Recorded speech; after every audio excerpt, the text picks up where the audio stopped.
Selamat hari Minggu, Bapak Ibu serta saudara-saudara semua. Selamat Paskah juga buat kita. Yesus telah bangkit. Yesus telah mengalahkan maut. Sesuatu hal yang membuat kita bersukacita. Amin. Berbicara mengenai kebangkitan Yesus di Yohanes 20 bercerita mengenai Maria ketika itu datang ke kubur Yesus dan mendapati kubur Yesus telah kosong. Ia tidak menemukan apa-apa di situ. Di situ ada Yesus, tapi Maria tidak menyadarinya bahwa itu adalah Yesus.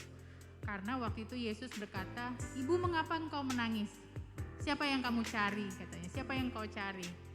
Maria mengira itu adalah penunggu taman. Kemudian Yesus berkata kembali, "Maria, Maria." Orang yang sama dikira Maria adalah penunggu taman. Kemudian Maria menyadari itu adalah Yesus. Karena Maria tahu Yesus secara personal. Hari ini Pastor Otto akan menyampaikan mengenai kebangkitan Yesus. Mari jadikan ini personal buat setiap kita. Firman yang akan disampaikan, kebenaran yang akan disampaikan personal buat kita. Karena sumber pengharapan kita hari ini bangkit dan hidup. Selamat beribadah, Tuhan Yesus memberkati. Shalom jemaat Tuhan. Shalom. Selamat Hari Raya Paskah. Yes. Kita mau merayakan kebangkitan Kristus hari ini. Mari kita bangkit berdiri. Saya juga menyapa untuk jemaat Tuhan yang sedang live streaming di YouTube channel GKKD Shouters. Selamat Hari Raya Paskah. Hari ini kita bersukacita. Siapa yang bersukacita hari ini? Boleh angkat tangannya? Yes. Amin. Sebab kebangkitannya itulah yang menyelamatkan setiap kita. Amin. Ya, amin. Amin. 1 Petrus 1 ayat 3 sampai 4 katakan, "Terpujilah Allah Bapa yang oleh karena rahmat-Nya yang besar kita dapat lahir kembali oleh kebangkitan Yesus Kristus dari antara orang mati, supaya setiap kita hidup dan hidup di dalam pengharapan." Amin. Mari angkat suaramu saat ini. Mari berikan pengagungan kepada Dia, Allah yang telah bangkit dari antara orang mati, yang memberikan keselamatan atas setiap kita. Sebab anugerah-Mu Tuhan yang sempurna, yang menebus setiap kami. Kami bersyukur atas itu Tuhan. Terima kasih Tuhan. Terima kasih Yesus. Kami bersyukur.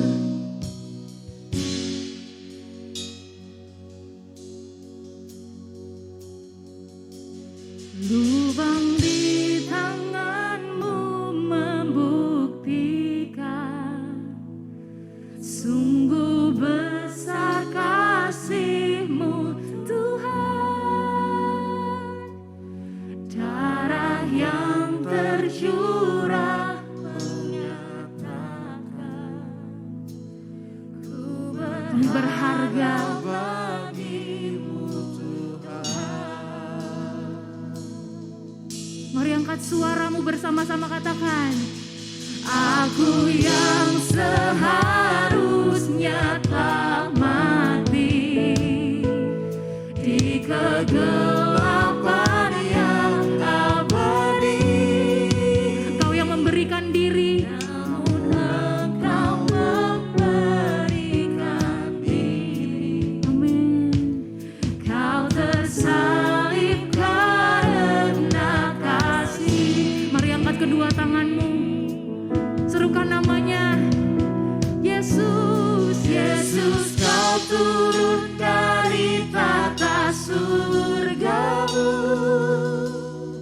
tinggalkan mahkota dan kemuliaan-Mu, untuk jadi korban penebus bagi diriku.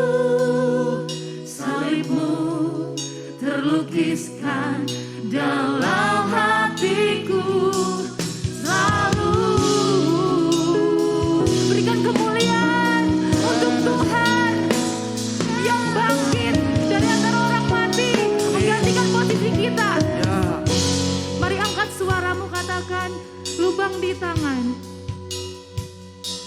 Lubang di tanganmu membuktikan sungguh besar kasih-Mu Tuhan. Darah yang tercurah mengatakan ku berharga bagi-Mu Tuhan. Aku yang seharusnya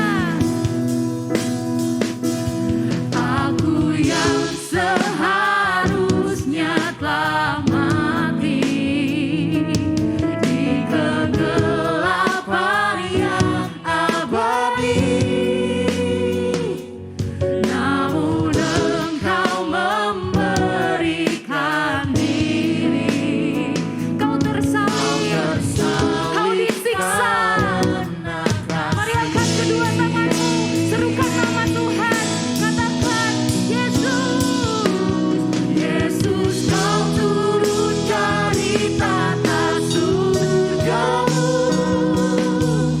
tinggalkan mahkota dan kemuliaanmu untuk jadi korban penebus bagi diriku.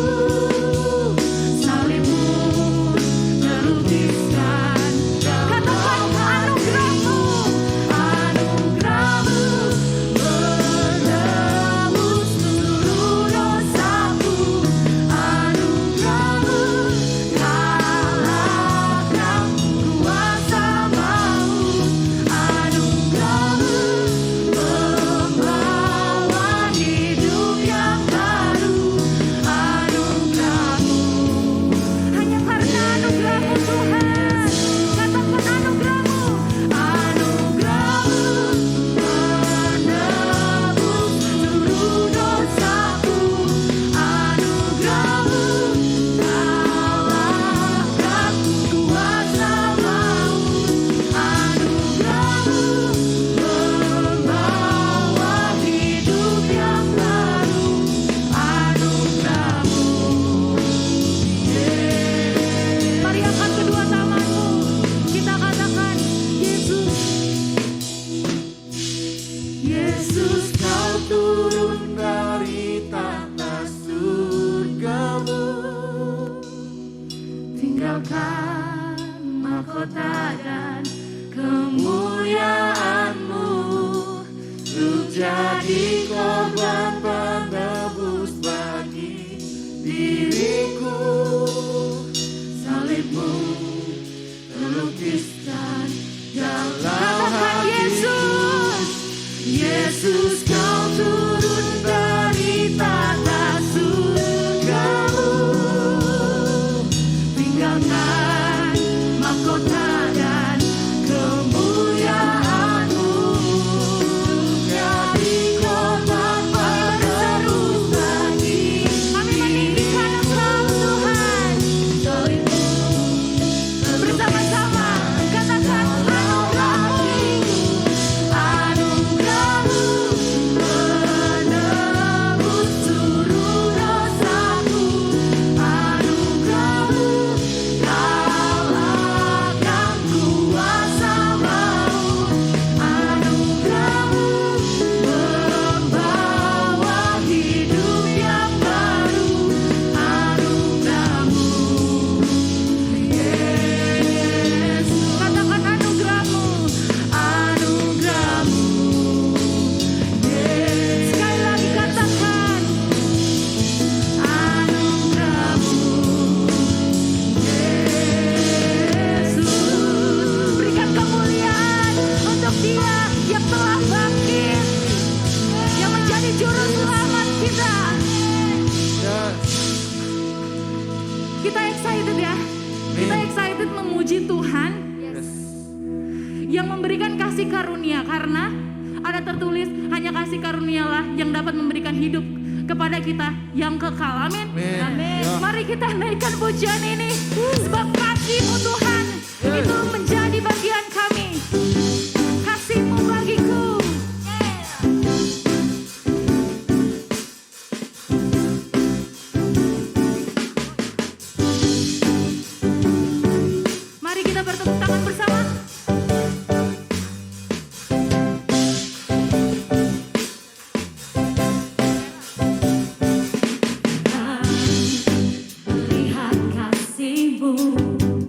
seluas samudra yang menerimaku. Dan ketika berdosa, Kau membuka tanganmu, nyatakan bersama-sama. Mari kita bertepuk tangan. Kini ku hidup. Mari bertepuk tangan bersama. Dalam kasih-Mu tak ada yang dapat pisahkan ku dari-Mu. Ketika badai datang menyerbu, Yesus ku tahu kasih-Mu bagiku.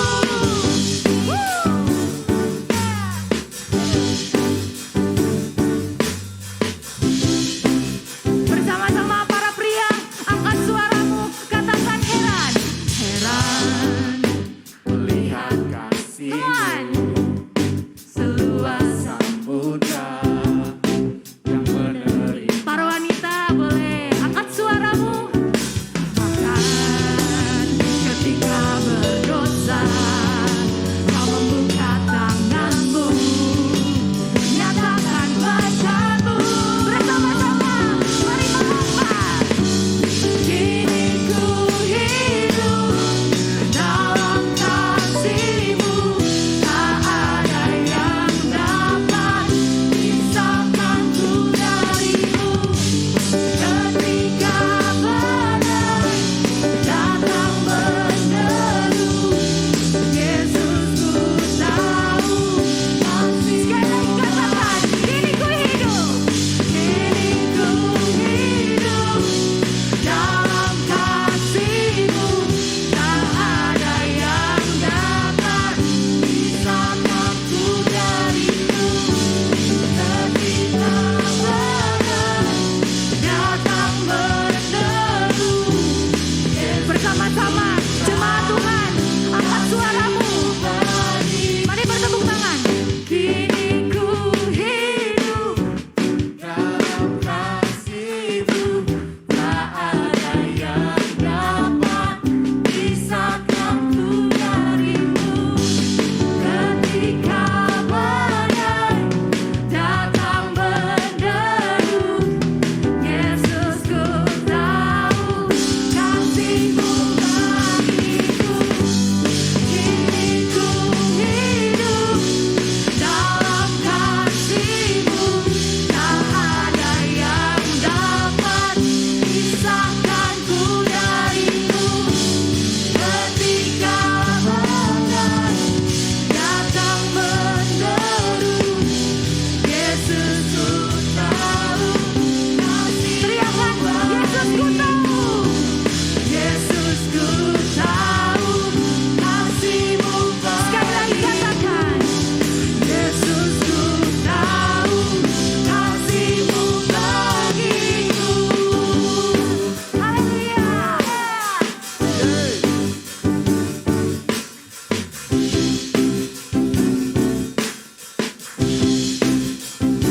Sebab Kau Allah yang layak kami tinggikan, yang layak kami muliakan. Sebab hanya di dalam firman Tuhan yang mengatakan, Engkau tidak akan lelah ketika Engkau berjalan, Engkau tidak akan letih lesu ketika Engkau berlari. Amin. Kita mau percaya di dalam Tuhan kita dapat berlari. Mari tinggikan namanya. Katakan tak lelah. Berjalan dan tak letih berlari.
janjimu tergenapi.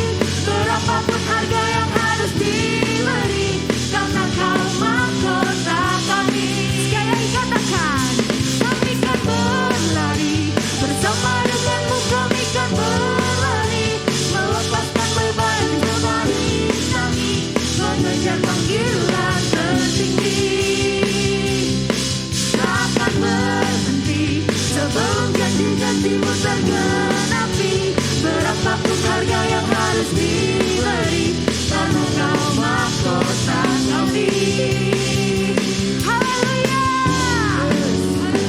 haleluya. Engkau yang kami tinggikan Tuhan. Berikan kemuliaan untuk Tuhan. Thank you Jesus.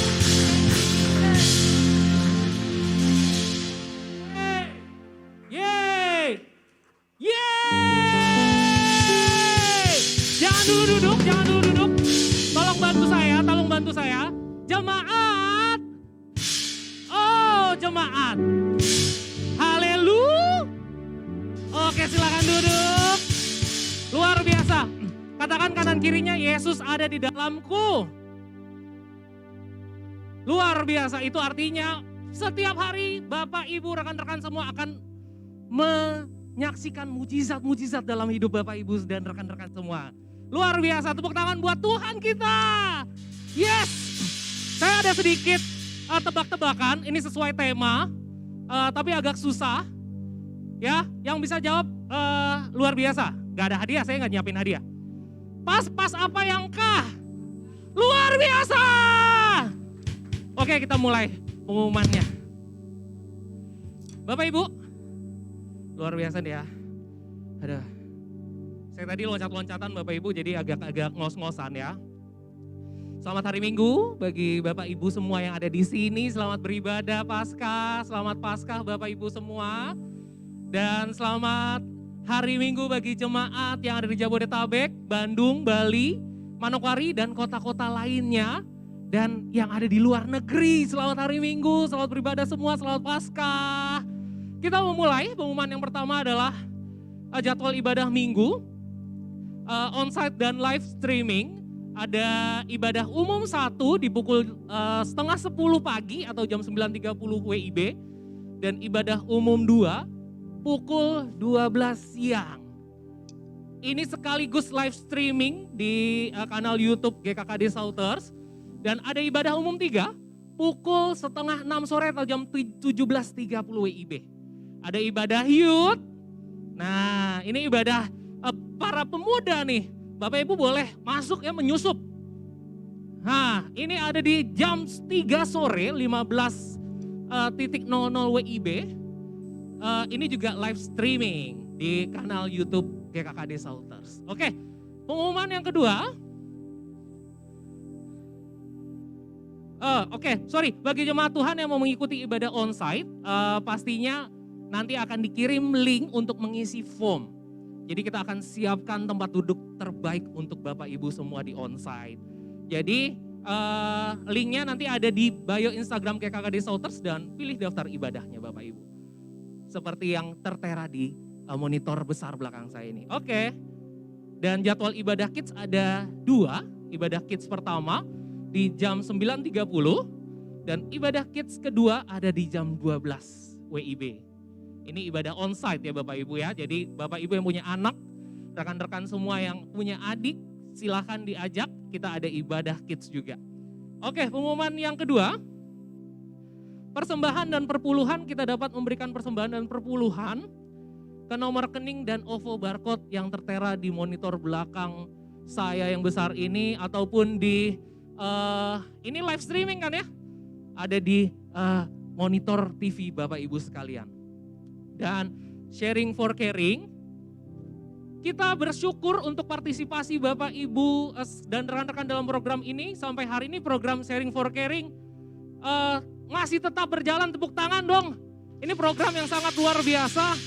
Kita berpuasa dari Selasa sore jam 6 dan buka puasa di Rabu sore jam 6. Kita mau menyisikan uang makan seharian itu, uang jajan kita seharian itu untuk membantu rekan-rekan kita. Nomor rekening Sharing for Caring. Nah ini tadi ada gambar beberapa bahan makanan. Ini nanti yang akan kita berikan kepada rekan-rekan kita semua. Jadi Bapak Ibu kita dukung program ini. Nomor rekeningnya tertera di monitor TV Bapak Ibu sekalian yang ada di onsite. Monitor belakang saya yang besar ini. Dan terima kasih untuk dukungan serta partisipasi Bapak Ibu Saudara sekalian dalam pelayanan misi di Bali dan Manokwari. Mari kita bersama-sama mendukung pelayanan ini. Nomor rekening misi dapat Bapak Ibu lihat pada monitor. Dan saat ini rekan kita, kakak kita, abang kita, Evangelis Bernard Parlaungan sedang berada di Manokwari dalam pelayanan Jumat Agung dan Paskah.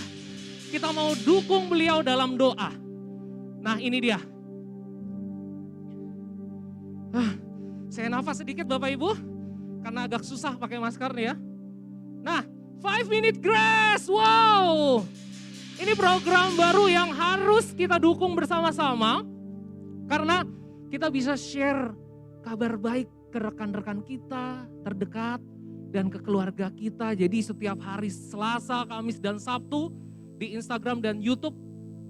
Hari Sabtu kemarin videonya baru rilis, jadi Bapak Ibu silahkan bagikan, di-share ke rekan-rekan dan keluarga terdekat kita. Kita mau sama-sama merasakan berkat dari Tuhan lewat 5 Minute Grace ini. Dan Bapak Ibu, kirimkan doa dan pokok kesaksian Anda melalui link yang ada di bio Instagram GKKD Salters. Jemaat Tuhan bisa klik link yang tertera dan pilih form doa. Nah, atau bisa juga kita komen-komenan di YouTube GKKD Salters ya. Hai, sapa-sapaan kita di sana. Dan pengumuman terakhir, jika Bapak Ibu, rekan-rekan semua ingin dilayani dan saat ini sedang sakit atau membutuhkan konseling dan membutuhkan komunitas persekutuan anak, anak-anak Tuhan maksudnya, bisa menghubungi ke nomor sekretariat yang ada di monitor TV Bapak Ibu sekalian. Di onsite sudah ada di belakang saya. Oke. Sekian pengumuman hari ini, saya Hari Wibowo, kita mau sama-sama memberi, Tuhan Yesus memberkati.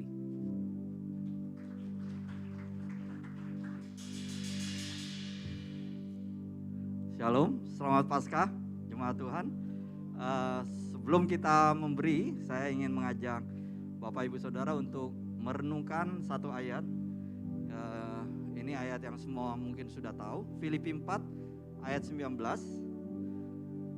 Mari kita baca bersama-sama. 1, 2, 3, baca.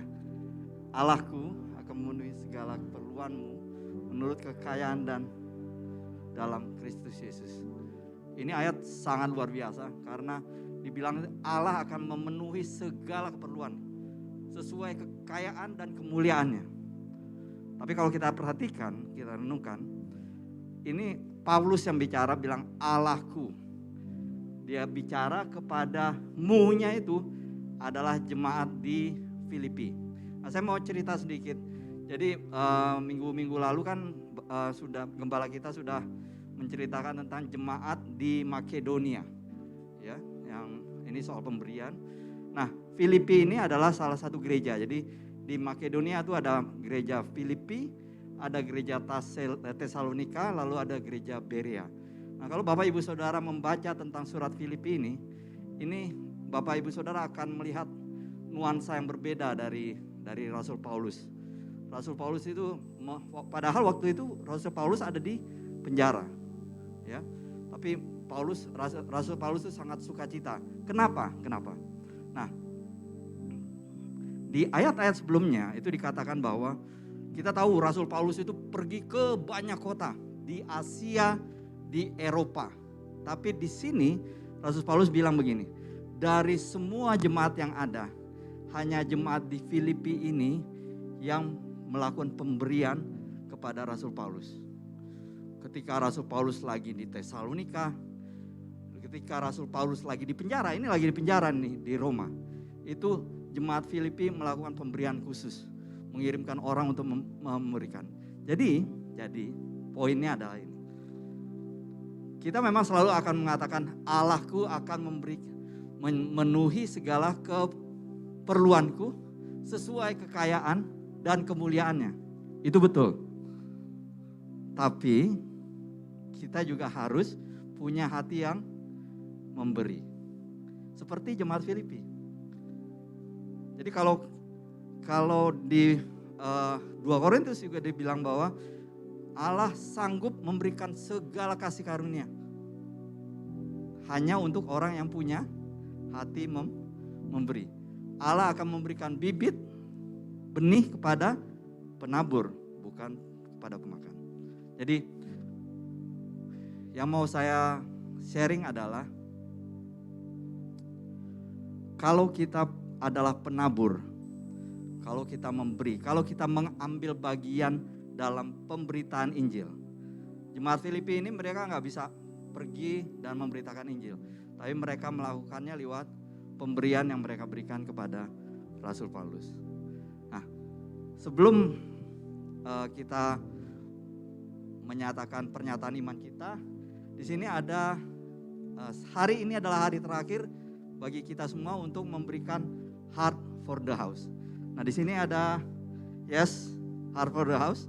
Jadi kenapa heart for the house? Heart for the house ini adalah pemberian khusus kita untuk, di sini kita lihat ada banyak sekali peralatan yang diperlukan untuk gereja ini supaya kita dapat beribadah dengan baik. Ada untuk anak-anak, ada untuk sound system, ada untuk lighting. Kalau kita ingin sekali Allah kita memenuhi segala keperluan kita berdasarkan kekayaan dan kemuliaannya, mari kita mulai dengan memberi persembahan, memberi persepuluhan, memberi untuk Heart for the House. Baik, nah saya mengundang Bapak Ibu Saudara untuk bangkit berdiri. Kita akan menyatakan pernyataan iman kita. Mari katakan ini dengan iman bahwa kalau kita memberi, bukannya kita mengharapkan kita dikembalikan berlimpah-limpah, enggak, tapi kita tahu kalau kita memberi maka kita akan diberkati dengan berlimpah. Mari kita membaca 1, 2, 3, baca. Kami percaya yang kaya rela menjadi miskin supaya kami yang miskin menjadi kaya. Kami percaya setiap benih yang kami terbaik adalah benih yang pasti menghasilkan 30, 60, 100 kali lipat. Kami siap memberi dengan hati penuh sukacita. Mari kita berdoa. Bapa di surga, kami mengucap syukur terima kasih karena Engkau adalah Bapa yang baik. Bapa yang sanggup melimpahkan segala kasih karunia kepada kami untuk memenuhi segala kebutuhan kami menurut kekayaan dan kemuliaan-Mu. Kami percaya oleh karena itu kami memberi dengan hati penuh sukacita. Kami memberikan persembahan kami memberikan persepuluhan kami memberikan heart for the house kami dengan hati yang penuh sukacita karena kami tahu Engkau yang lebih dulu mengasihi kami. Terima kasih Bapak, dalam nama Yesus kami berdoa. Amin. Silakan duduk, silakan selamat memberi.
apakah benar bahwa rumor yang beredar bahwa Anda mengenal dia?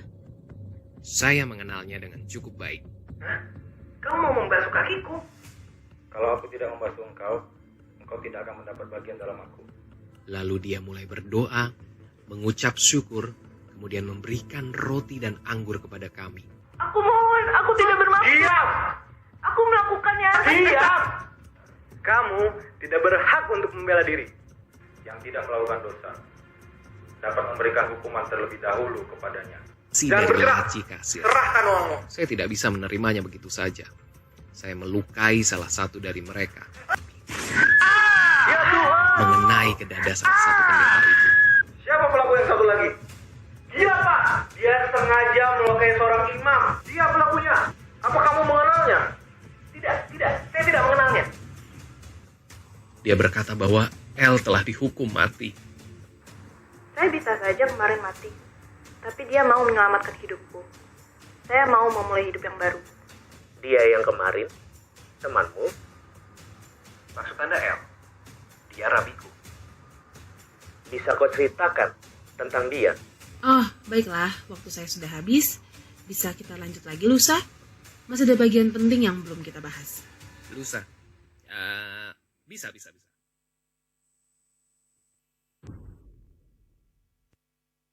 Selamat siang, Tuan Timon. Selamat siang. Melanjutkan yang kemarin, Ya, bagaimana kondisi Anda setelah kejadian itu? saya sempat kebingungan. Kepada siapa saya harus berpegang. Kelompok kami bahkan sudah terpencar-pencar. Jadi, bagaimana dengan rumor yang beredar? Itu bukan rumor. Bukan rumor. Jadi, cerita itu benar? Ya, Tidak bisa dipercaya. kau harus percaya. Oh, bagaimana ceritanya? Berawal ketika Magda dan sahabatnya hendak ziarah ke makam.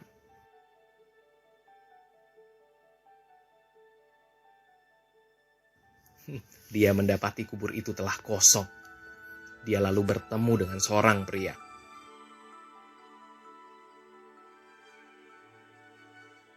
Awalnya saya mengira pria yang ditemui oleh Magda adalah penjaga taman. Namun ternyata Aku telah bertemu Tuhan. ya, begitu katanya. Apa? Aku telah bertemu Tuhan. Apa yang kau bicarakan? Aku tadi pergi ziarah ke makam dan aku melihat kuburnya telah terbuka. Aku pikir seorang telah mengambil. Dia mulai menceritakan kejadian apa yang dialaminya pagi itu. Dan tiba-tiba saja, seperti sihir, El berada di tengah-tengah kami semua. Kau serius? Tidak mengada-ngada? Keponakanku awalnya tidak percaya. Namun dia mencucukkan tangannya ke dalam luka di tangan El. Dengan mata kepala sendiri saya melihat, dia yang telah mati telah bangkit kembali. Lalu kami menghabiskan waktu yang sangat lama untuk bercakap-cakap. Kami sungguh bersyukur dia ada bersama kami. Tidak perlu menunggu lama, berita itu tersebar dengan cepat. Bahkan surat kabar juga memuat berita tentang jasad yang telah hilang. Betulkah berita ini? Ya. Kau telah bertemu dengannya? Sudah. Dia sungguh Tuhan. Aku tak perlu meragukannya lagi. Beritahukan itu kepada teman-teman imam lamamu.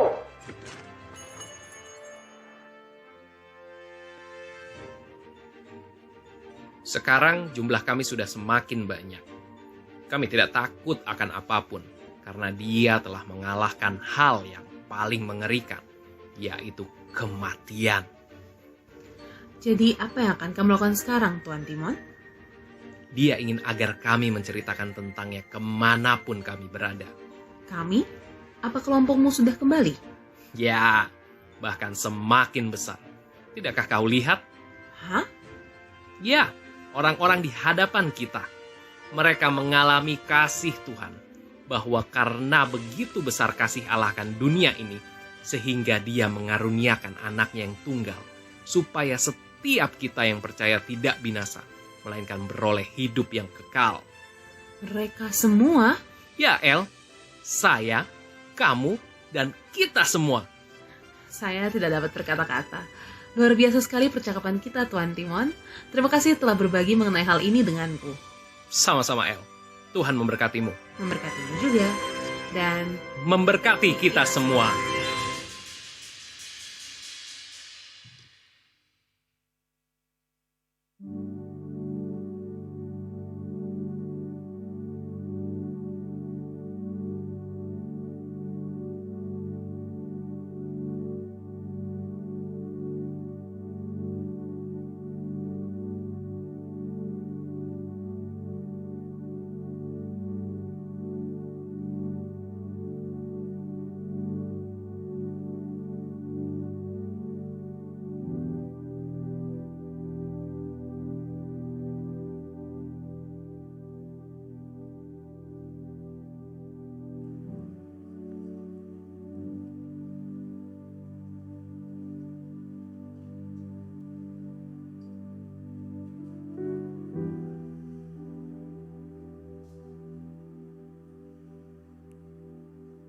Sungguh luar biasa penebusan Kristus bagi setiap kita. Amin. Ia yang kaya rela menjadi miskin supaya kita yang miskin menjadi kaya. Mari jemaat Tuhan, kita akan mendengarkan firman Tuhan. Saya mau mengundang setiap kita untuk merasakan hadirat Tuhan saat ini. Mari kita melihat kemurahan Tuhan, kebaikan Tuhan, penebusannya yang besar untuk setiap kita. Ia mati supaya setiap kita memperoleh hidup. Mari jemaat Tuhan, angkat suaramu.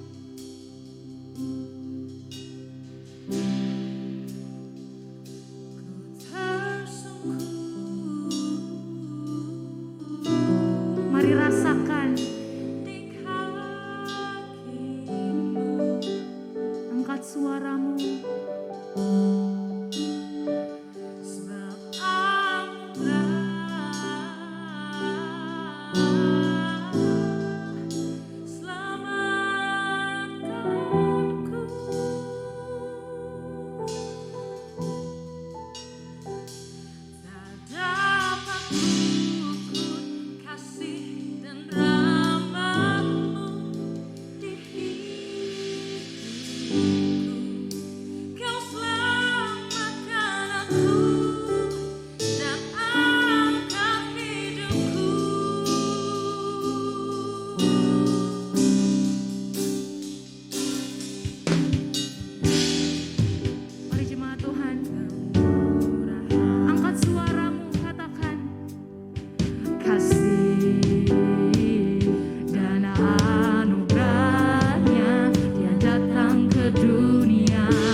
bersyukur Tuhan.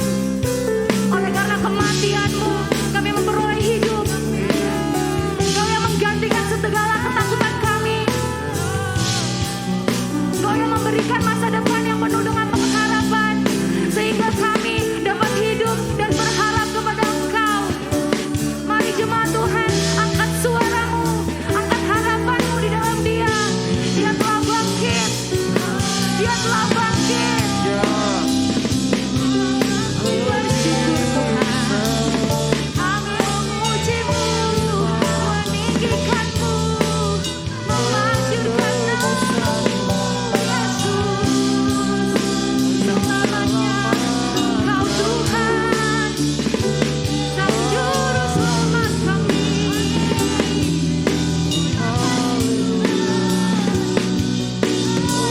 Kau pulihkan hidup kami. Kami terima janji-Mu.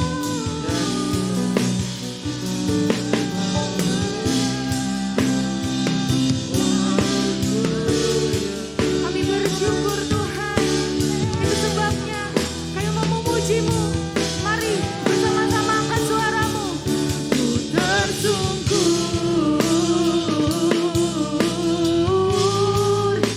di kaki-Mu. Sebab anugerah selamatkanku.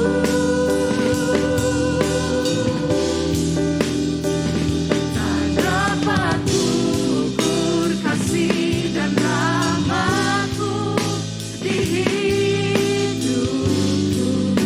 Kau selamatkan aku dan angkat hidupku.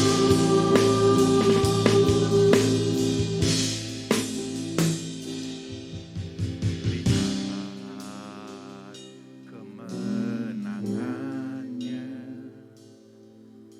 Roh Kudus turun ke dunia, kuasa kebangkitan tinggal di dalamku. Kini ku lebih dari pemenang.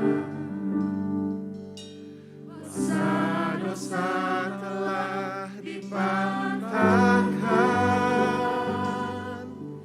Hai maut, di manakah sengatmu?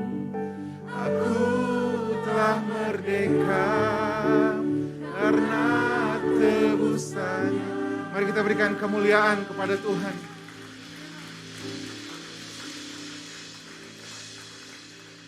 Terima kasih untuk kasih. Kematian-Mu menghidupkan.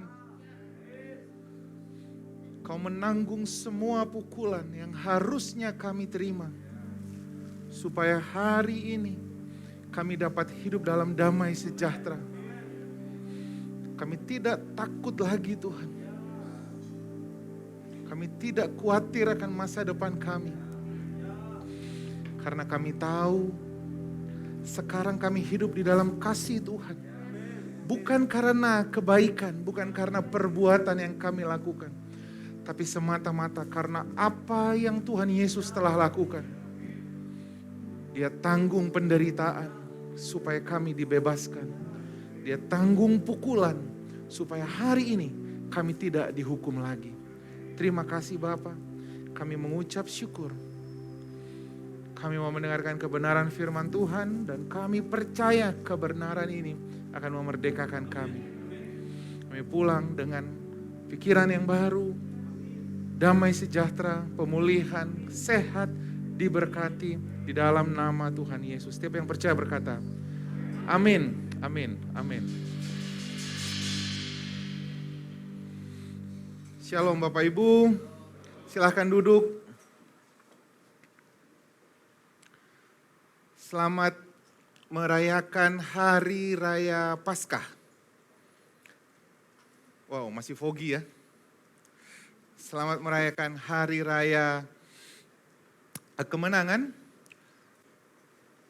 3 hari raya terbesar orang Kristen, yaitu kematian, Jumat Agung, kebangkitan, yaitu sekarang, dan hari Pentakosta.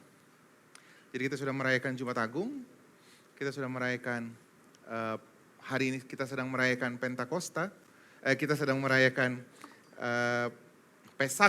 Paskah, dan saya percaya hari ini juga Bapak Ibu akan merasakan kebaikan Tuhan. Amin. Setiap kali Injil diberitakan, Injil adalah kabar baik, setiap kali Injil diberitakan, maka semua orang yang berdosa merasa damai sejahtera.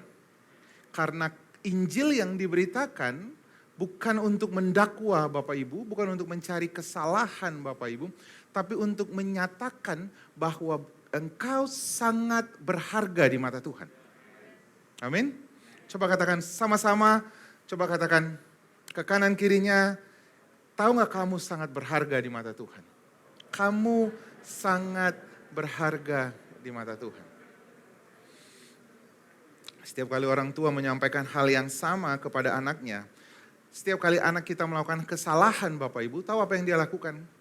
Dia akan selalu berpikir begini, kalau dia melakukan kesalahan, entah dia berbuat dosa, dia akan kembali ke tracknya. Ke tracknya apa? Dia adalah orang yang berharga. Karena dia menyadari dia berharga, maka dia akan melakukan hal-hal yang berharga.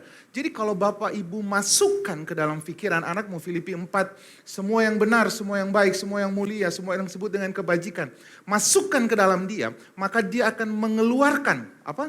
Semua yang benar, semua yang baik, semua yang mulia. Tapi kalau kita ancam anak kita dan berkata, kamu bodoh, kamu gagal, kamu tidak berhasil, apa yang terjadi? Kalau kita masukkan yang ini, maka ketika dia di luar, dia melakukan kesalahan, dia bilang, saya memang orang yang gagal. Saya orang yang tidak berhasil. Dan orang yang seperti ini akan kumpul dengan orang-orang yang tidak berhasil. Benar nggak?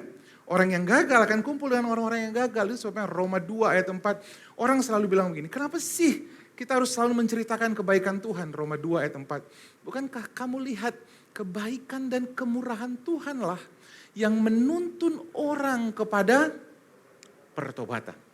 Saya ulang, kebaikan dan kemurahan Tuhanlah yang menuntun orang kepada pertobatan. Kalau ancaman yang diberitakan, orang itu gak bertobat, orang itu takut. Semakin orang takut, 1 Yohanes 4 ayat 18 firman Tuhan, dalam ketakutan tidak ada kasih. Jadi kalau Bapak Ibu punya anak banyak orang tua senang anaknya merasa takut sama dia. Wah kalau saya datang Pak, rumah hening. Benar ya? Semuanya lari. Kalau saya datang, saya mau semuanya tenang. Bapak Ibu di dalam ketakutan, jikalau anakmu merasa takut, dia tidak merasa dikasihi. Kalau dia tidak merasa dikasihi, and then dia akan cari kasih di luar sana. Benar nggak? Kalau di luar sana, orang akan bilang kasih itu, orang bilang hebat apa kalau kamu hancur, rusak, berantakan, mabuk-mabukan, and then mereka akan bilang, baru kamu hebat. Produce kasih, nyatakan kasih sama semua orang. Kasih will lead them to repentance. Kasih akan selalu menuntun orang kepada pertobatan. Amin? Amin? Itu sebabnya saya dari panggung ini, dari mimbar ini, saya kayak mau konser ya. Setiap kali saya nyanyi, istri saya bilang, kurangi nyanyinya. It will bring nothing to congregation katanya. Tapi cuman ibu saya yang selalu bilang, suara kamu bagus. Tapi gak tahu ya, itu motivasi atau kata-kata iman. Iman itu percaya sekalipun belum melihat. Mari kita melihat kebenaran firman Tuhan. Kematian Yesus membawa pengharapan. Ada banyak orang yang punya konspirasi yang berkata bahwa Yesus itu tidak mati di kayu salib. Yesus itu digantikan sama orang lain. Mayatnya dicuri oleh murid-muridnya. Semua teori itu sudah dipatahkan. Gak mungkin dicuri karena ada tentara Romawi yang menjaga. Oke? Nggak mungkin diambil sama Yusuf dari Arimatea. Dikatakan begitu, karena ini orang kaya. Nggak mungkin, karena dia orang Yahudi. Hari raya, orang Yahudi nggak boleh kerja Bapak Ibu. Mencuri, itu double sin. Sudah ngambil mayat, jadi kalau hari Sabat, orang Ibrani itu nggak boleh bekerja. Bahkan langkah kaki mereka, kata imam, dihitung. Ada yang bilang 20 langkah itu bekerja, ada yang bilang 40 langkah bekerja. Bayangkan, mencuri mayat, sudah bekerja, mencuri lagi. Jadi nggak mungkin itu dilakukan.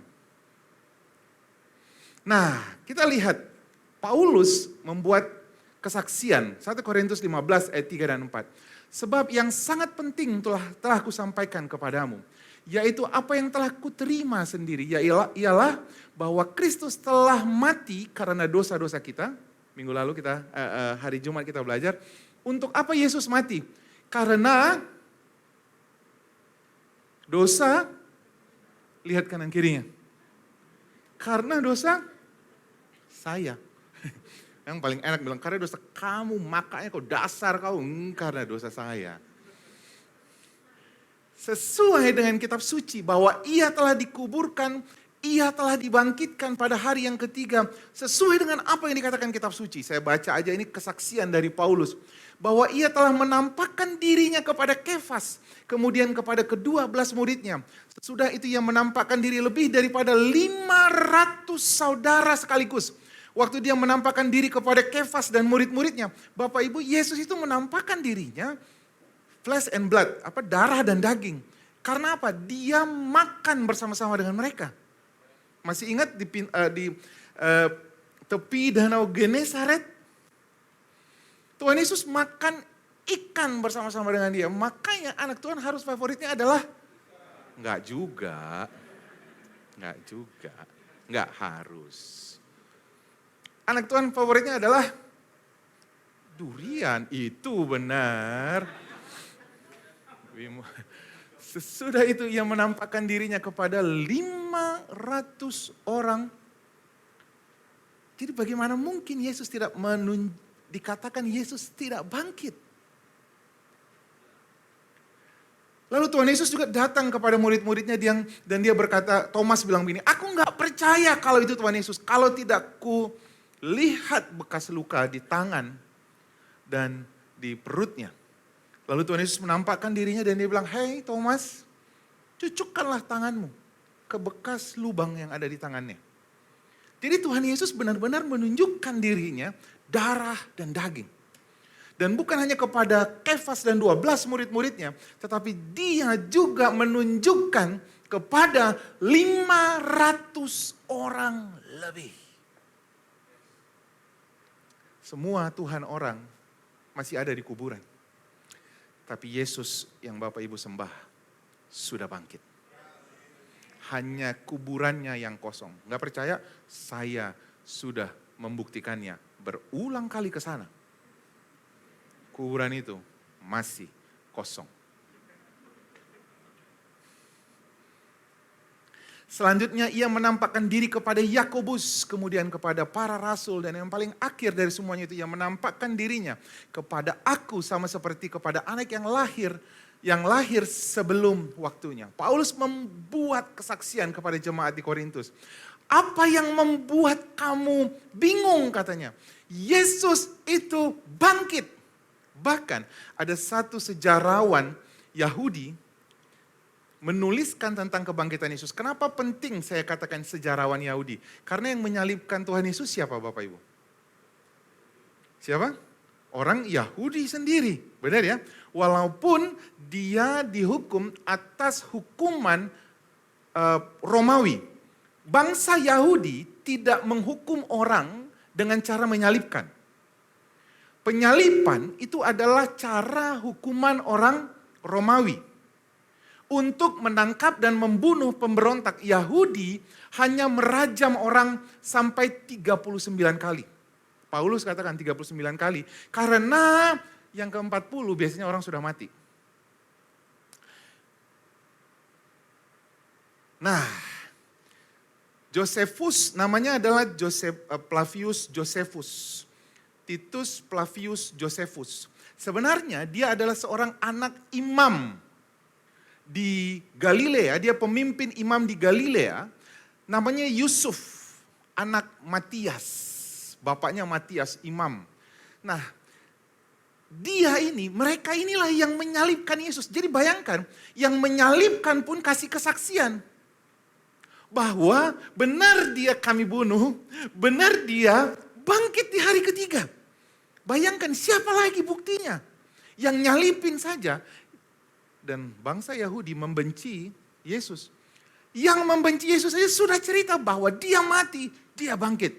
Ditulis dalam tulisannya Yusuf ben Matias. Lalu dia mengganti namanya menjadi Titus Flavius Josephus. Karena orang ini sebenarnya mata-mata, tadinya dia imam, waktu ditangkap dalam satu pemberontakan, bangsa Yahudi memberontak, lalu pada waktu dikalahkan sama Romawi, semua orang bunuh diri. Waktu mereka sudah kalah sekitar 40-50, mereka udah mau kalah, mereka bunuh diri. Tinggal si Yusuf ini, 2 orang terakhir, dia bilang sama temannya, kita gak usah bunuh diri. Udah kita membelot saja, mengakui kerajaan Romawi pada waktu itu, yang menyerang mereka adalah Vespasianus. Dia bilang, udah kita akuin aja bahwa mereka adalah penguasa. Lalu dia membelot menjadi mata-matanya Romawi. Tapi pada tahun 70, pada waktu Titus menghancurkan Yerusalem, si Flavius ini sakit hati.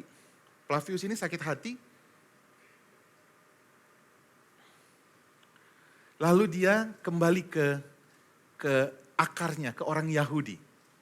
Dia kembali ke orang Yahudi dan dia menulis sejarah Yahudi dengan baik.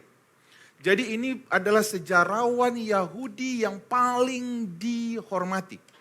Kalau Bapak Ibu lihat dimanapun di Wikipedia atau dimanapun, dia adalah orang yang paling dihormati. Dan kata-katanya itu sangat valid dan dia tuliskan begini. Pada waktu itu Yesus orang bijak, dia bilang ya. Kalau boleh menyebutnya manusia katanya.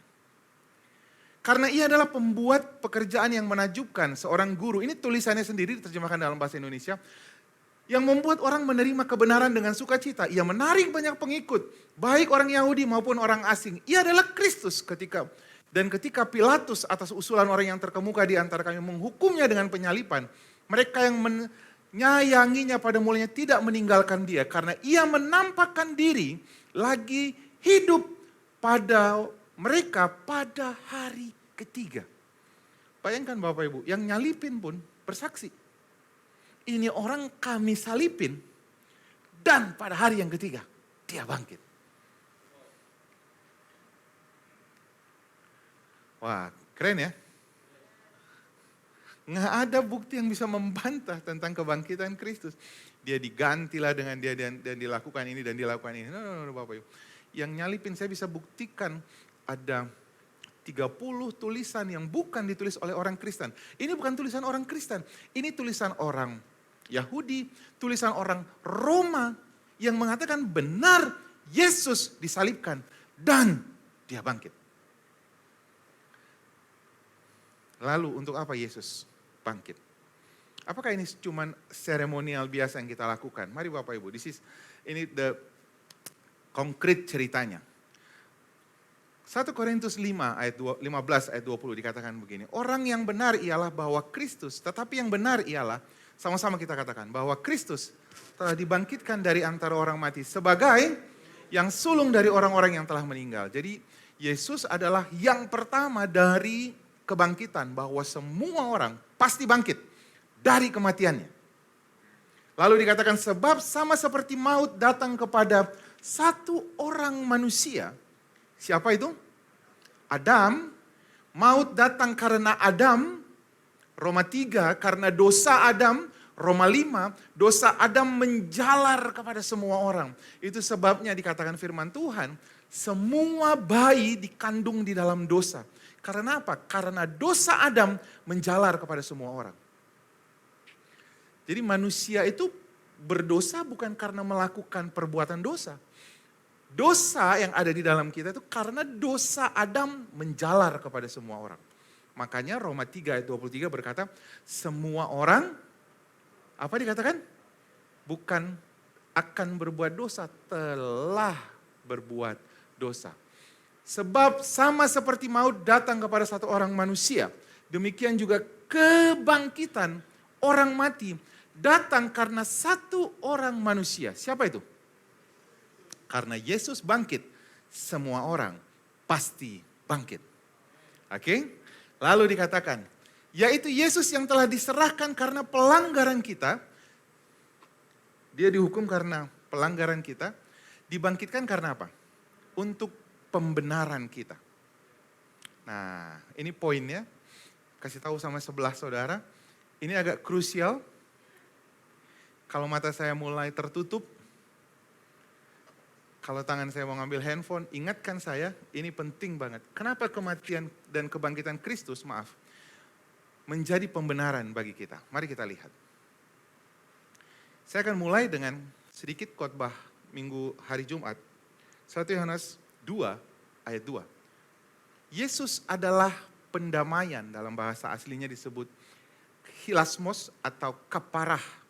Kaparah itu adalah tutup pendamaian. Itu sebabnya bangsa Israel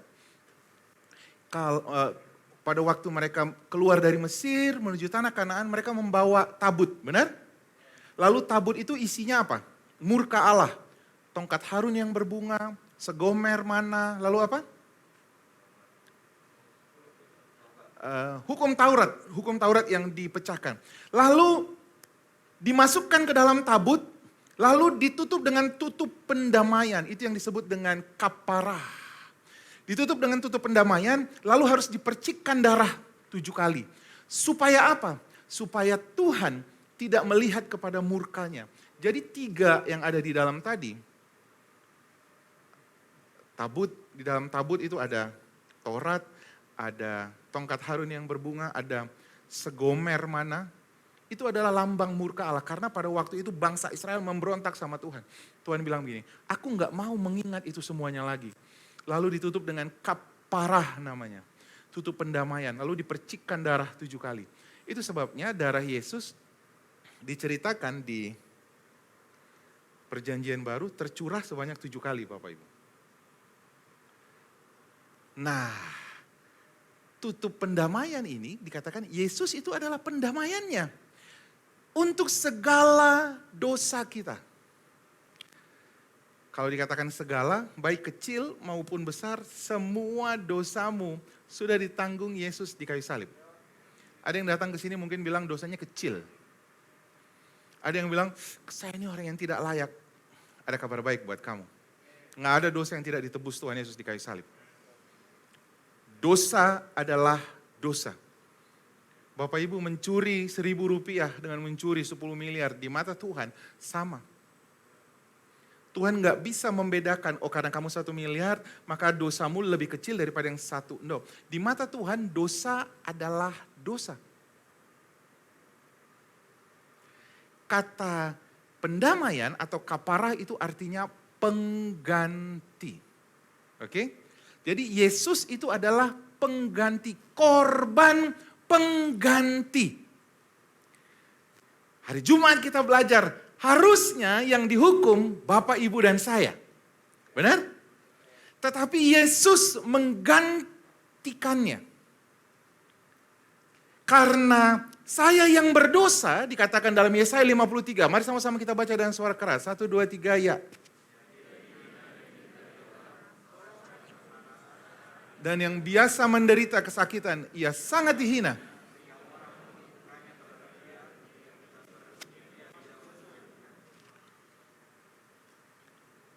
Saking hancurnya wajahnya, dikatakan, orang itu sampai menutup wajahnya, ia dihina dan orang itu memandang dia, katanya, penuh dengan kesengsaraan sehingga orang menutup mukanya. Karena muka Tuhan Yesus itu sudah tidak seperti manusia lagi. Janggutnya ditarik, mukanya ditutup, lalu dengan kain, lalu dipukul pakai kayu. Punggungnya terbuka karena cambukan, setiap cambukan yang diberikan kepada Tuhan Yesus mengambil dagingnya. Itu sebabnya ketika dia lewat di Via Dolorosa, orang semuanya memalingkan wajahnya. Tahu karena apa? Mengerikan. Lalu dikatakan sudah tidak seperti manusia lagi. Tetapi sesungguhnya, dikatakan firman Tuhan ayat 4 dan 5. Penyakit kitalah yang ditanggungnya. Sengsara kitalah yang dipikulnya. Padahal kita mengira dia kena tulah, dipukul dan ditindas Allah. Lalu baca dengan suara keras. Tetapi dia tertikam. Come on. Dia tertikam karena siapa yang memberontak? Dia diremukkan karena siapa yang jahat? Ganjaran yang mendatangkan keselamatan bagi siapa? Bagi Bapak Ibu ditimpakan kepadanya dan oleh bilur-bilurnya kamu menjadi sembuh. Karena sudah ada yang bayar. Itu yang disebut dengan kaparah itu Bapak Ibu. Tutup pendamaian itu menjadi pengganti bagi saudara dan saya. Itu sebabnya Roma 8 ayat 1 berkata, di dalam Kristus sudah tidak ada lagi penghukuman. Karena sudah ada yang bayar harganya. Jadi kalau kamu sakit sekarang, lalu orang berkata bahwa kamu sakit karena kamu ada dosa. Hei, saya mau bilang, sudah dibayar Yesus di kayu salib. Memang benar kamu bikin dosa. Tapi sudah dibayar Yesus di kayu salib. Kalau Bapak Ibu masih bingung dengan apa yang saya ceritakan, khotbah hari Jumat menceritakan apa yang dimaksud dengan penebusan Yesus satu kali untuk selama-lamanya. Ibrani 10 ayat 2. Kalau Yesus menghapuskan semua dosa, bagaimana dengan dosa yang akan saya lakukan?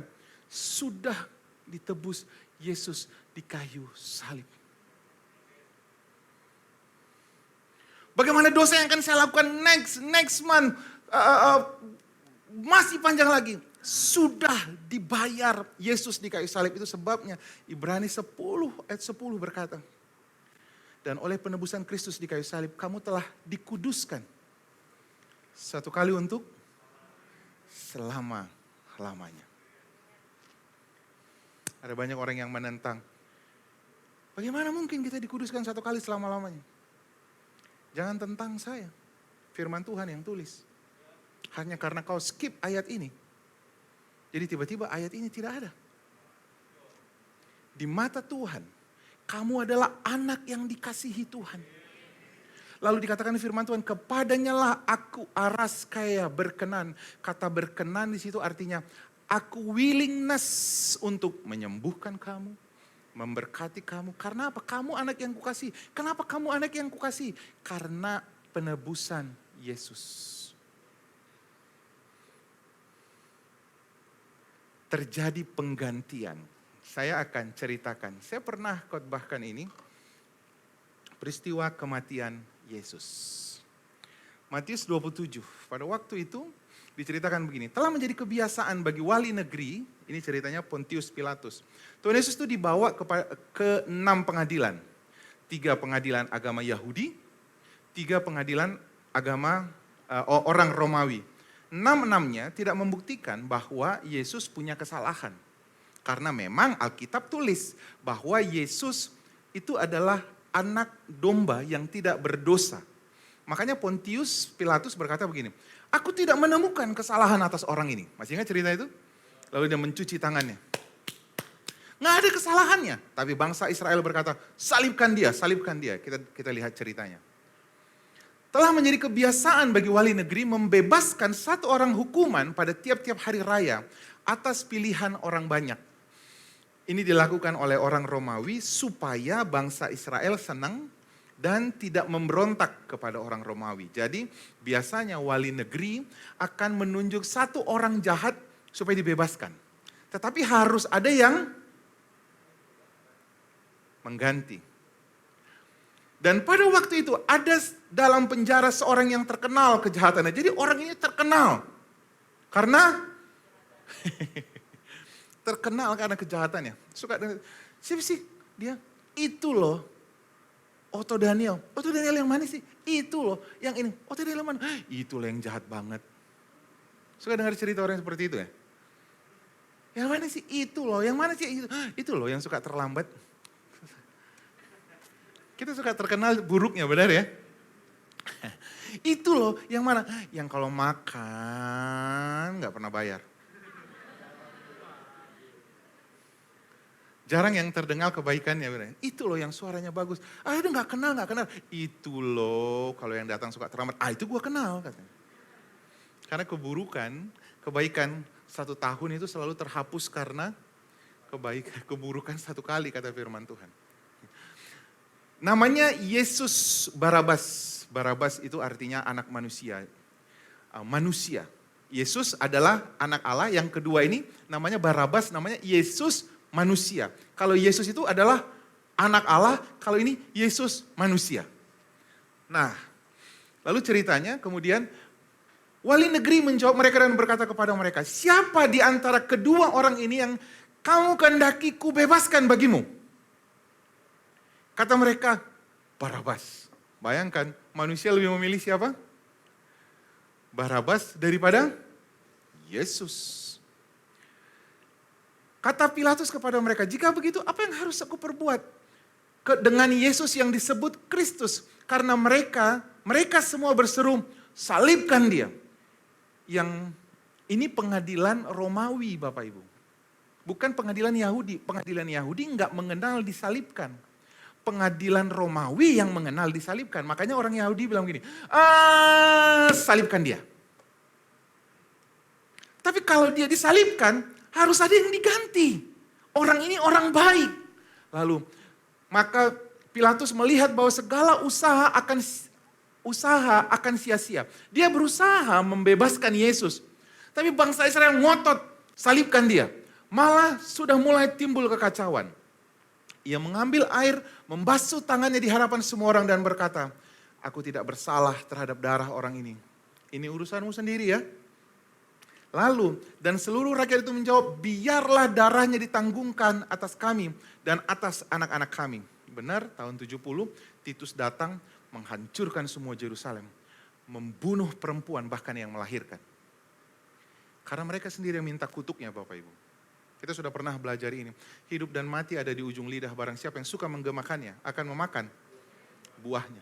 Mereka bilang begini, tanggungkan saja kepada kami. It's okay, bukan hanya kepada kami, tapi kepada anak-anak kami. Panglima Titus masuk ke Yerusalem, membunuh semua orang. Tidak ada satu bata yang berdiri di atas bata yang lain.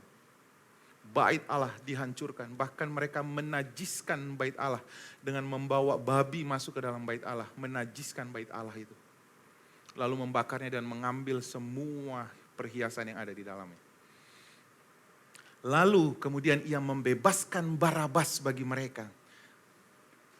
Lihat, yang berdosa dibebaskan. Barabas ini, coba deh ganti namanya dengan orang yang saudara paling kenal.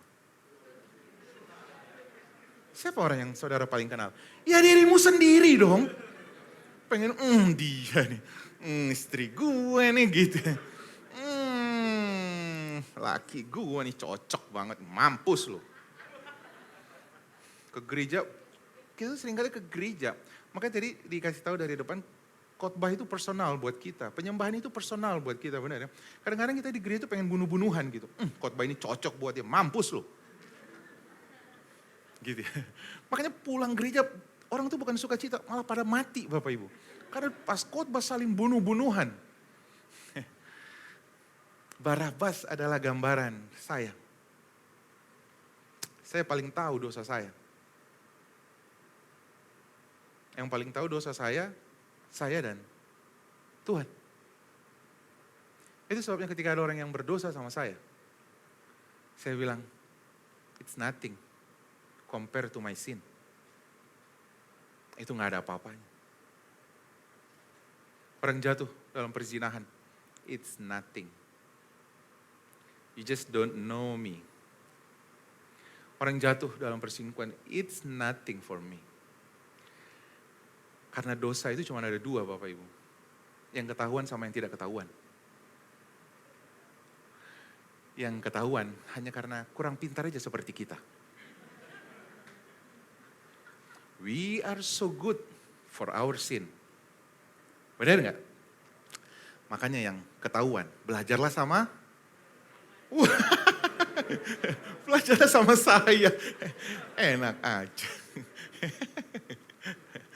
Lalu ia membebaskan Barabas bagi mereka, tetapi Yesus disesahnya, lalu diserahkannya untuk disalibkan. Kita sama-sama tahu apa yang dilakukan sama Tuhan Yesus. Tuhan Yesus for the first, kepalanya ditaruh di batu, lalu dipakaikan mahkota. Bapak Ibu akan pergi ke Israel, nanti akan menemukan duri ini. Duri itu selalu tumbuh sepanjang ini. Saya khusus beli duri itu, mahkota itu. Jadi kalau ada jemaat Tuhan, pelayan Tuhan yang jahat, yang nakal, yang pengennya sih seperti itu ya. Puji Tuhan, Tuhan kita bukan orang Batak. Lalu kepala Tuhan Yesus, saya orang Batak. Kepala Tuhan Yesus taruh di bawah, lalu mahkota itu bukan ditaruh dalam terjemahan asli, dipaksa masuk. Jadi kepala Tuhan Yesus di bawah lalu diinjek. Supaya bisa masuk. Begitu caranya Bapak Ibu. Jadi waktu saya beli mahkota itu ada M, L, dan XL. Benar. Ini true story. Lalu waktu saya beli, saya cekin, enggak Pak, Papa harus pakai yang double XL katanya buat kepala Bapak. Jadi Tuhan Yesus tuh enggak begitu caranya Bapak Ibu. Enggak begitu, enggak ada yang fit. Jadi, kurang cocok, digedein dikit, kakak, enggak ada. Ditaruh di bawah, lalu diinjak. Lalu fit ke kepalanya Tuhan Yesus. Kenapa Bapak Ibu? Yang pertama kali terjadi, karena hukum Taurat itu berkata, barang siapa mengingini wanita lain, dia sudah berzina. Barang siapa yang membenci saudaranya seiman, dia sudah membunuh. Barang siapa yang mengingini barang orang lain, dia sudah mencuri. Jadi dosa yang pertama bukan di perbuatan, tetapi di pikiran.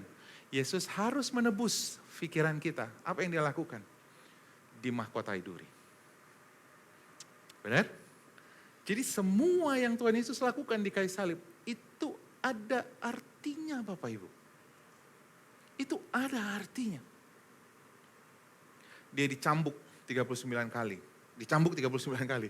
Ini harus sesuai dengan adat istiadat. Gak ada orang yang bilang, Tuhan Yesus dicambuk 400. Kebanyakan nonton Naruto. 39 kali. Karena kalau disesah sampai 40 kali, orang mati. Jadi Tuhan Yesus itu nyaris mati. Nyaris mati. Dan punggungnya ada satu kain kafan yang saat ini disimpan di Turin. Disebutnya kain kafan Turin. Ada orang percaya bahwa itu adalah kain kafan yang menutup Tuhan Yesus pada waktu dia mati. Karena tahunnya sama, lukanya sama, semuanya menunjukkan tentang Tuhan Yesus. Kira-kira begitu ya. Punggungnya itu berlubang. Jadi semua cambukan itu berlubang. Dan kalau dicambuk Bapak Ibu, cambukan itu enggak tepat ke punggung. Punggung enggak, waktu dicambuk mukanya kena, matanya kena. Itu sebabnya pada waktu dia jalan mengangkat salib, dia bukan hanya tidak kuat untuk mengangkatnya, tetapi matanya sudah tidak bisa melihat lagi. Kenapa matanya harus kena? Karena mata kita yang melihat najis, tetapi Tuhan yang harus menghukum, harus menanggungnya. Benar gak?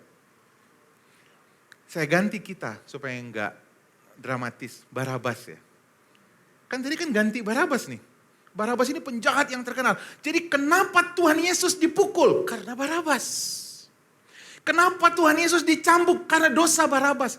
Kenapa dia dimahkotai duri? Karena Barabas. Semua karena Barabas. Tahukah Bapak Ibu ketika dia jalan di Via Dolorosa itu, yang dia pikirkan adalah saudara dan saya. Sangat gampang dia berkata, sudah aku gak sanggup lagi. Tapi yang ada di pikirannya, Bapak Ibu dan saya. Amin. Jadi kalau Bapak Ibu bermain-main dengan dosa, ingatlah kebaikan Tuhan. Dia membayar semuanya. Bukan dengan emas dan perak, 1 Petrus katakan. Tetapi dengan darah yang mahal. Arti darah yang mahal itu apa?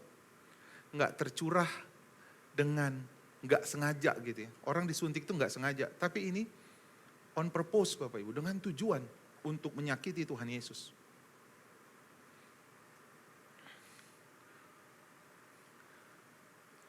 Lalu serdadu-serdadu wali negeri membawa Yesus ke gedung pengadilan, memanggil seluruh pasukan berkumpul di sekeliling Yesus. Mereka menanggalkan pakaiannya dan mengenakan jubah ungu. Jubah ungu itu adalah lambang kerajaan. Jadi seolah-olah Yesus ini adalah raja, karena dia disebut raja orang Israel. Menanggalkan semuanya pakaiannya. Kenapa dia ditanggalkan pakaiannya? 2 Korintus 8 ayat 9, dia yang kaya rela dimiskinkan. Ayat yang berkata, supaya kita yang miskin menjadi kaya. Karena kemiskinan Yesus. Bapak Ibu, saya selalu katakan dari mimbar ini. Tuhan mau Anda diberkati. Bukan supaya hidup di dalam gelimangan harta, supaya hidup di dalam foya-foya, bukan. Supaya Kejadian 12 ayat 2. Supaya tergenapilah berkat Abraham itu. Kau ku berkati supaya kamu menjadi berkat. Mana lebih gampang menjadi berkat pada saat kekurangan atau pada saat diberkati? Come on. Mana lebih gampang? Banyak orang bilang begini, kenapa sih gereja ngomongin berkat? Lah terus ngomongin berkat di mana? Ngomongin berkat jangan di gereja, lah sumber berkatmu di mana? Sumber berkatmu adanya di dalam Tuhan. Dan kalau mau diberkati dengan cara Tuhan. Firman Tuhan katakan, maka tinggal dilakukan. Benar gak Bapak Ibu?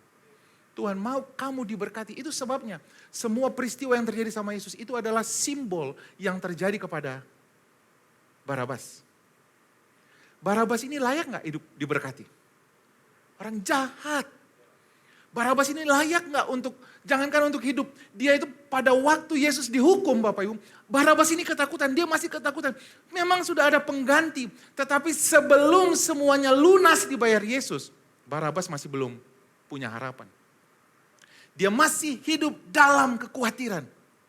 Kalau Yesus bilang, nggak jadi deh, nggak jadi dihukum. Benar nggak? Pada waktu dia bilang, capek banget sih disalib, sudah gua turun. Barabas kan harus naik. Nangkep gak sih? Jadi Barabas ini masih takut Bapak Ibu.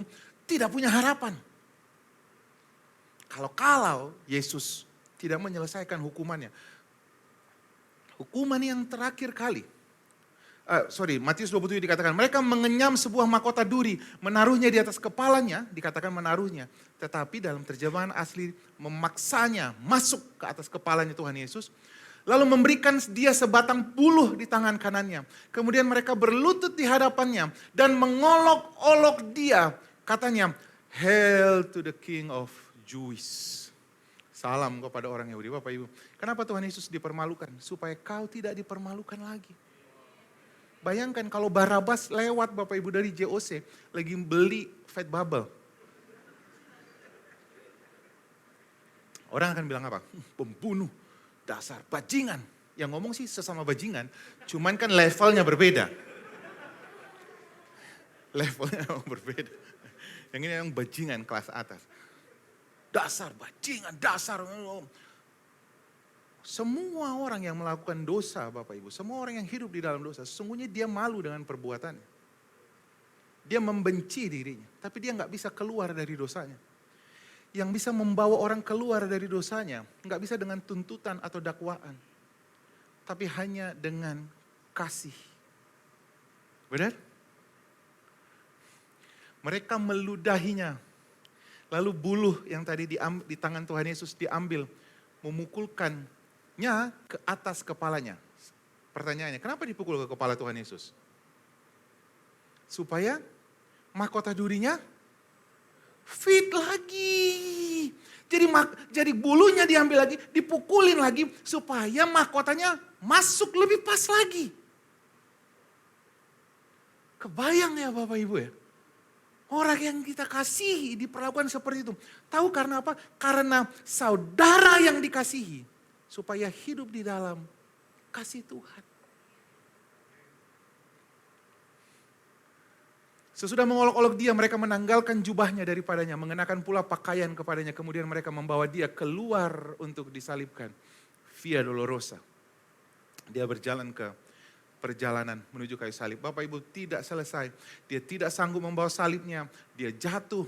Kemudian kita sama-sama tahu diceritakan mulai jam 12 kegelapan menutupi seluruh daerah itu sampai jam 3. Jam 12 sampai jam 3 terjadi gerhana. Orang bilang gerhana Bapak Ibu. No.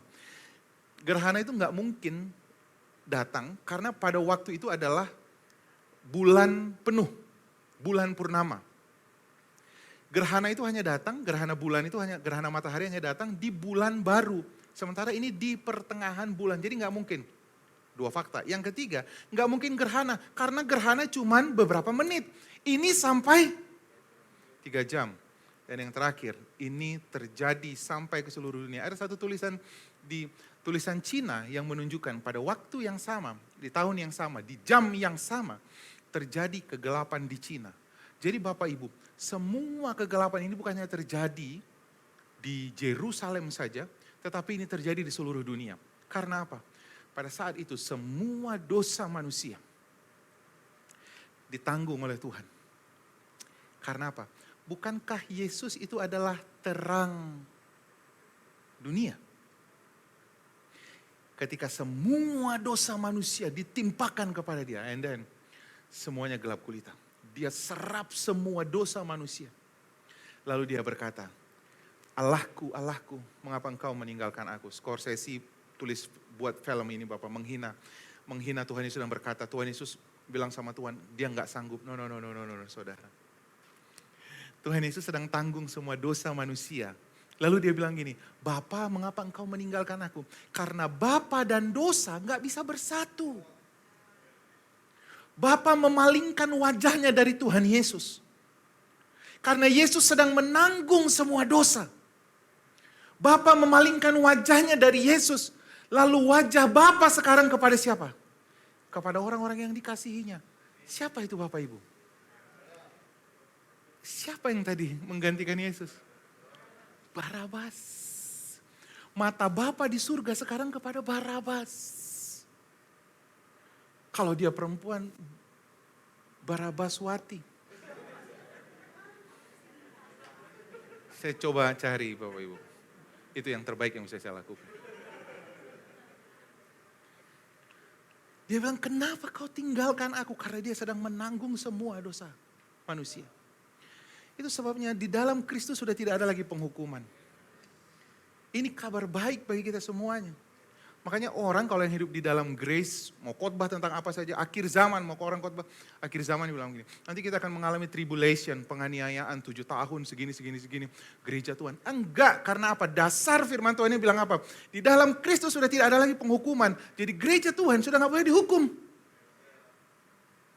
Grace itu adalah dasar dari semuanya Bapak Ibu. Jadi kalau ini saja sudah ditabrak, ada orang bilang, ya memang kita sudah diselamatkan, tapi nanti gereja akan masuk ke zaman penganiayaan. Ya oraiso tondu. Kan ayat firman Tuhannya yang bilang. Karena sekarang akhir zaman, orang suka khotbah akhir zaman ya. Orang bilang akhir zaman. Padahal Tuhan bilang begini. Yohanes Pembaptis bilang begini. Hey, Tuhan so dekat. Benar? Ini Yohanes Pembaptis yang bilang. Lalu Yohanes Pembaptis bilang apa? Lalu katanya, bertobatlah.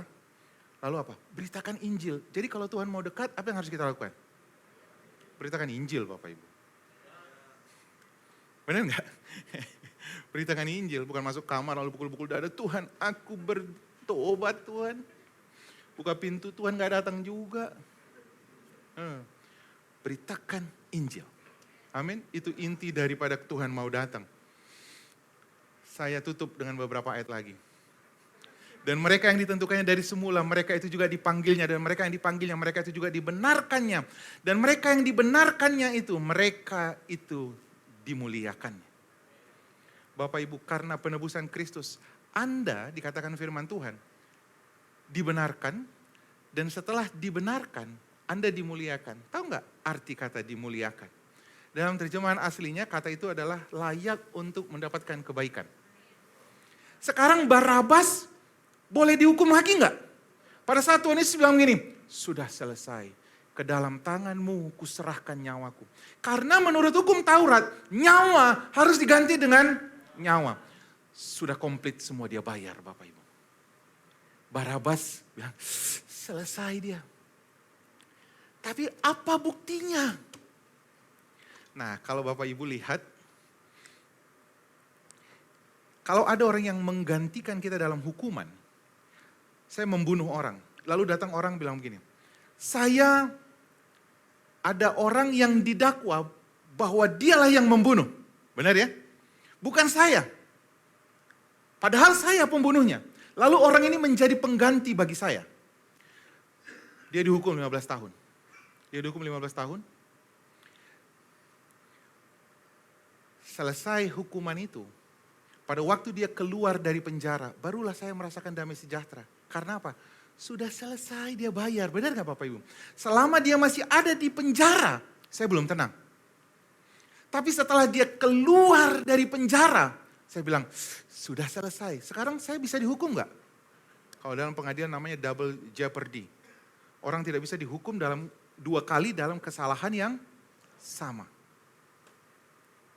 Begitu juga dengan Barabas. Dia tunggu Tuhan Yesus. Setelah mati, belum selesai. Apa buktinya? Dia harus bangkit dulu. Karena orang yang dihukum itu harus keluar dari penjara. Yesus keluar dari penjara.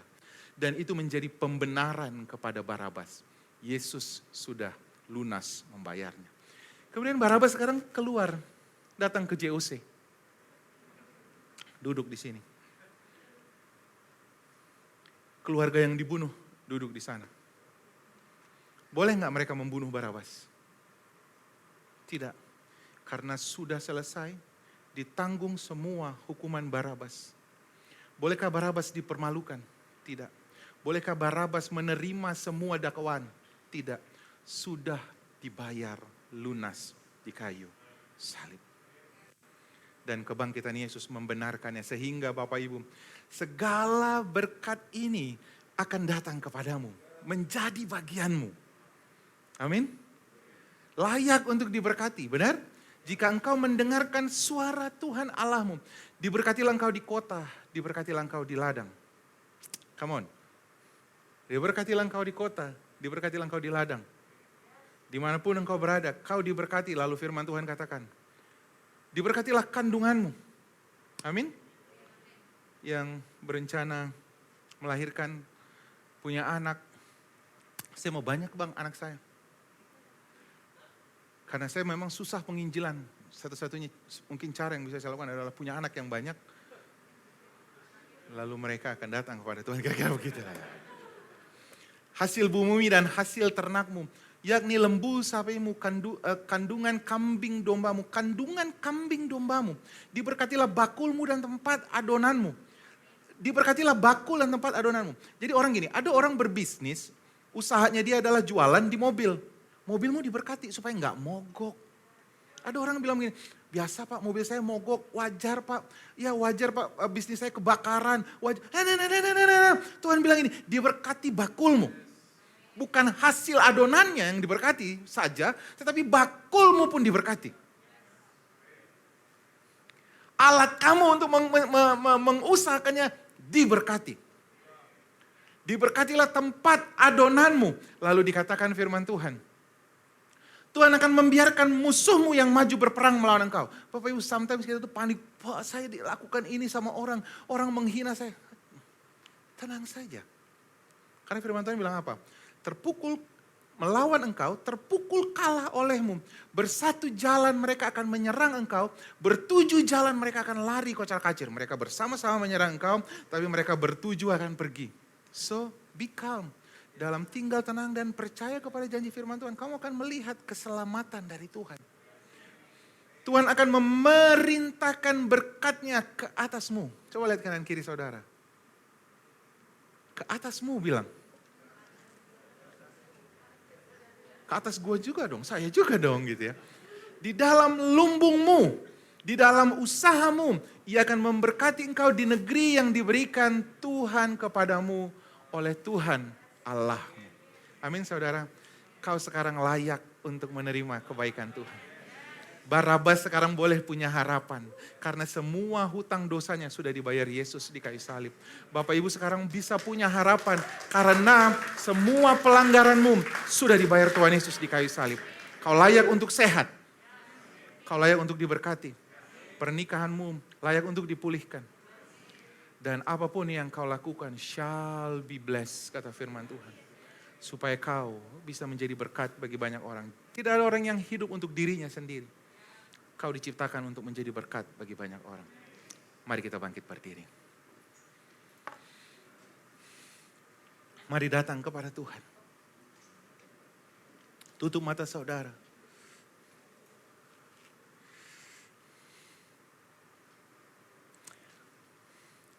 Katakan kepada dirimu, sekarang aku layak untuk menerima kebaikan Tuhan. Bukan karena kebaikanku, tapi it's all about Christ. Itu semua karena Kristus.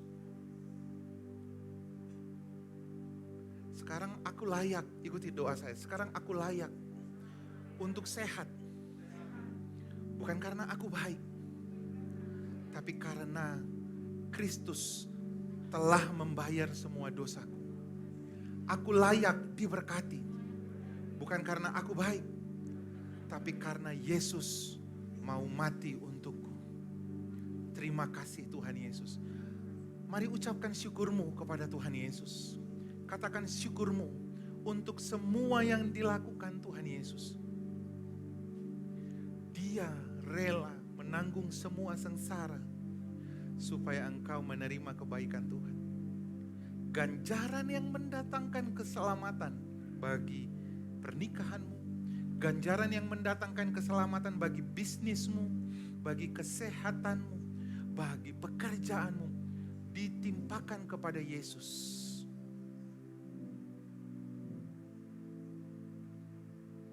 Sama seperti Barabas, sekarang saudara punya pengharapan akan masa depan. Karena Yesus sudah bayar semua dosamu di kayu salib.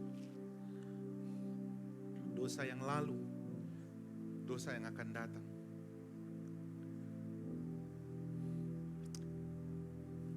Saya akan berdoa buat setiap saudara. Angkat tangan saudara. Aku berdoa di dalam nama Tuhan Yesus. Bagi setiap saudara yang percaya oleh bilur-bilur Tuhan Yesus, pegang bagian tubuh saudara yang sakit, saya akan berdoa buat engkau. Dalam nama Tuhan Yesus, aku berkata kepadamu tubuh, semua sakit penyakit sudah ditanggung Yesus di kayu salib. Sehingga kau sekarang layak untuk sehat. Semua benjolan atas tubuhmu hilang. Yang tidak normal di dalam nama Tuhan Yesus, pergi tinggalkan tubuh ini.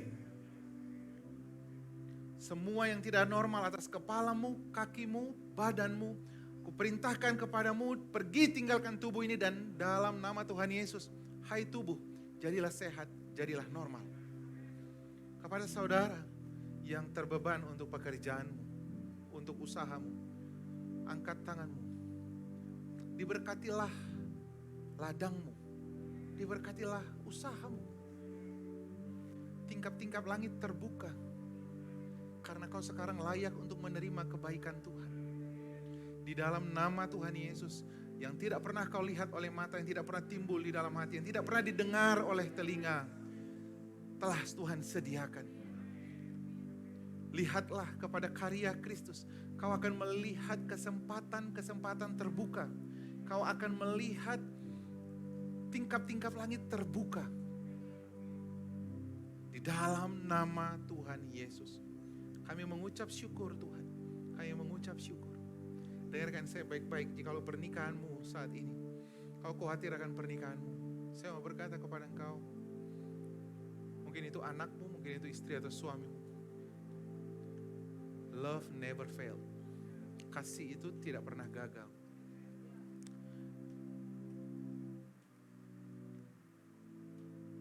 Kau adalah gambaran Kristus bagi anakmu. Kau adalah gambaran Kristus bagi suami atau istrimu. Tunjukkanlah, berbuahlah kepada mereka kasih, sukacita, kesabaran yang tidak ada batasnya, murah hati, lemah lembut, menguasai dirimu. Kita akan melihat mereka bertobat, bukan karena penghukuman yang kita berikan, tetapi semata-mata karena kasih yang kita tunjukkan. Terima kasih Bapa. Kami mengucap syukur. Kita akan melakukan perjamuan. Perjamuannya ada di bangku saudara. Kita akan sama-sama melakukannya.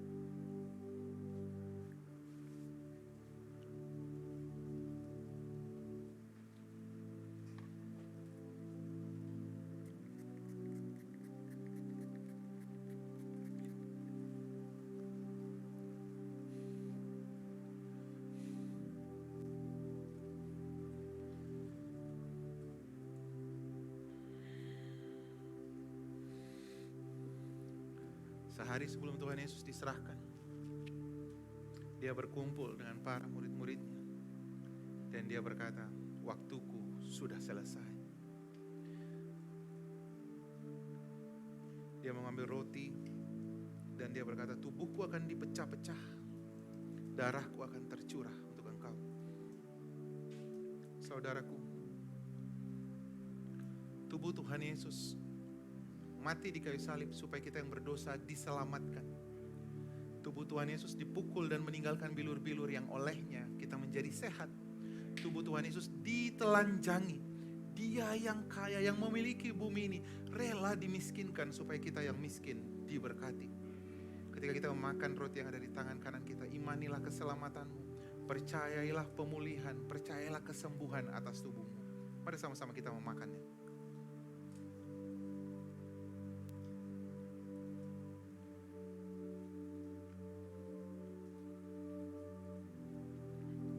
Lalu dia mengambil cawan yang berisi anggur dan dia berkata, ini adalah darahku yang tercurah bagi engkau.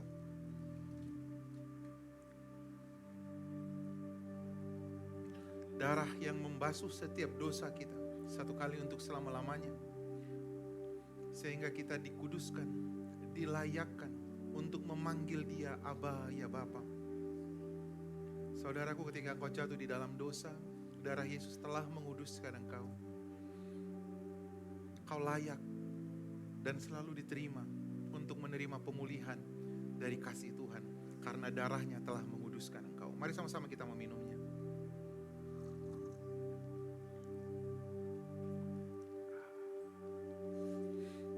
Terima kasih Tuhan Yesus untuk pengorbananmu, kematianmu. Kau tanggung semuanya supaya kami menerima kebaikan Tuhan. Kami dilayakkan untuk menerima kasih Bapa karena dosa kami telah dibayar lunas. Kami tidak lagi hidup di dalam dakwaan, di dalam tuntutan. Kami sekarang hidup di dalam damai sejahtera. Terima kasih Bapa, terima kasih Tuhan. Mari kita mengangkat kedua tangan kita. Terimalah berkat dari Tuhan kita.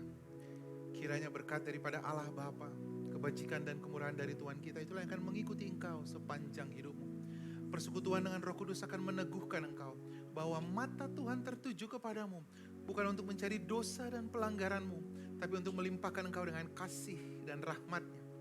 Diberkatilah pernikahanmu, diberkatilah keluargamu, diberkatilah anak-anakmu, diberkatilah usaha dan bisnis yang sedang engkau lakukan, diberkatilah studi yang kau kerjakan, diberkatilah pelayanan yang Tuhan percayakan kepada engkau. Saudaraku, kita akan naik dan bukan turun, menjadi kepala dan bukan menjadi ekor, yang memberi dan bukan yang meminta-minta, supaya oleh perbuatan baik yang kita lakukan, nama Tuhan dipermuliakan. Mari sama-sama kita baca statement iman kita. Kami percaya, kami telah dikuduskan, kami telah dibenarkan, telah disucikan. Kami percaya kami dikasihi, diberkati berkelimpahan dan sehat. Kami adalah pemenang. Mari kita nyanyikan lagu ini.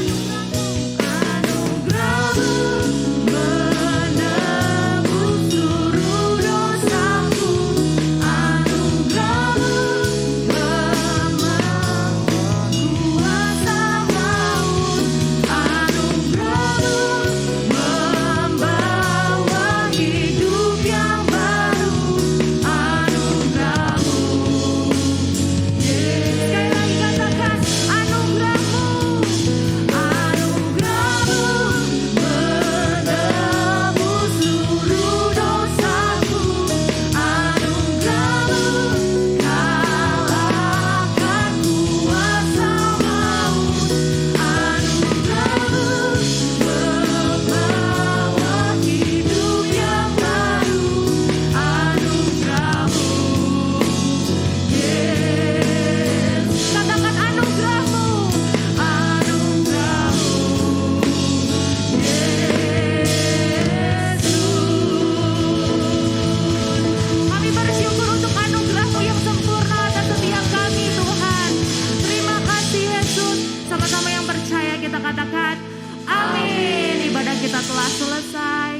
Selamat Hari Paskah. Jemaat Tuhan dipersilakan untuk duduk.